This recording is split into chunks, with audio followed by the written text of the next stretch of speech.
Eid special ছানার পায়েসের recipe share করলাম। এটা যাকে খাওয়াবেন সেই আপনার ফ্যান হয়ে যাবে। এটা এত বেশি মজা হয়, আর প্রিয়জনকে অবশ্যই একটু স্পেশাল জিনিস খাওয়াতে আমরা সবাই ভালোবাসি।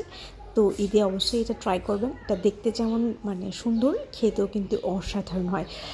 অন্যান্য পায়েসের তুলনায় বা চাল দিয়ে আমরা যে পায়েসটা করি তার থেকে হাজার হাজার গুণ বেশি মজাদার হচ্ছে এই পায়েসটা। অবশ্যই একবার এই ঈদে ট্রাই করবেন, বা যে কোনো অকেশনে বা এমনিতেও খেতে ইচ্ছা করলে ট্রাই করা যায়। খুবই সহজ করা।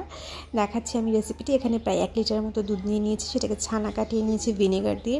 লেবু দিয়েও ছানা কাটানো যায়। যখন এরকম সবুজ পানি বের হয়ে আসবে তখন আমি ছানাটাকে ছেঁকে নিব। এই রান্নাটা করানো ভীষণ সহজ, কিন্তু খেতে এত বেশি মজা হয়। একবার যে খাবে সে বারবার এটা করেই খাবে, এভাবেই বানাবে। চাল দিয়ে আর পায়েস করবে না, এরকম এতটা মজাদার। যাই হোক, আমি সিঙ্কে এটাকে ঢেলে দিলাম। এখন ঠান্ডা পানি দিয়ে ভালো করে ধুয়ে নিব, যাতে করে ভিনেগারের যে গন্ধটা সেটা না থাকে। আমরা আসলে কম বেশি সবাই ছানার প্রসেসিংটা জানি। এখন আমি ছানাটাকে রেখে দিলাম একটু ঝরানোর জন্য, পানিটা ঝরানোর জন্য। তারপরে আমি আরও 1 লিটার দুধ নিয়ে নিলাম। নিয়ে সেখানে আমি কনডেন্স মিল্ক দিয়ে দিচ্ছি। আমি বেশ অনেকখানি কনডেন্স মিল্ক দিয়ে দিয়েছি, কারণ এটা মিষ্টি ছাড়া ভালো লাগে না। একটু মিষ্টি মিষ্টি হলে খেতে ভালো লাগে, যার জন্য আমি একটু বেশি দিয়েছি। আপনারা চাইলে এখানে চিনি ব্যবহার করতে পারবেন, তবে কনডেন্স মিল্ক দিলে খেতে বেশি মজা হয়। একটা এলাচি দিয়ে দিলাম। এটা আমি পরবর্তীতে তুলে নিব ফ্লেভারটা আউট হওয়ার জন্য, ফ্লেভার বের হলে পরবর্তীতে লাস্টের দিকে আমি এটাকে তুলে নিব। যাই হোক, এখন আমার দুধটা বেশ ঘন হয়ে আসছে। এখন আমি ছানাটা দিয়ে দিব।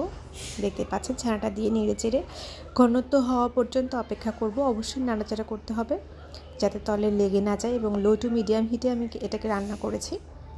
এটা রান্না করা অনেক বেশি সহজ। যে কখনো রান্না করেনি সেও রান্না করতে পারবে, আর অসাধারণ টেস্ট হয় এটা।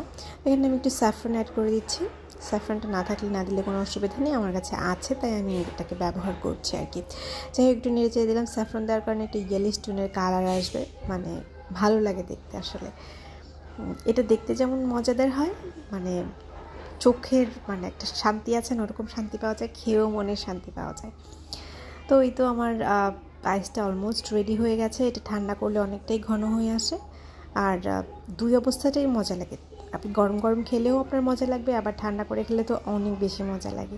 তো এই তো আমার পায়েসটা রেডি হয়ে গেছে, দেখতেই পাচ্ছেন একদম ঘন ঘন হয়ে আসছে। আর একটু ঠান্ডা হলে আর একটু ঘন হয়ে যাবে। তো এই অবস্থাতেই আমি এটাকে নামিয়ে নিব, আর অনেক বেশি মজা হয়। অবশ্যই ট্রাই করবেন আপনার প্রিয় মানুষের জন্য। এই যে দেখতেই পাচ্ছেন কি সুন্দর হয়েছে, খেতে যে এত বেশি মজা, না না খেলে বুঝবেন না এটার মজা।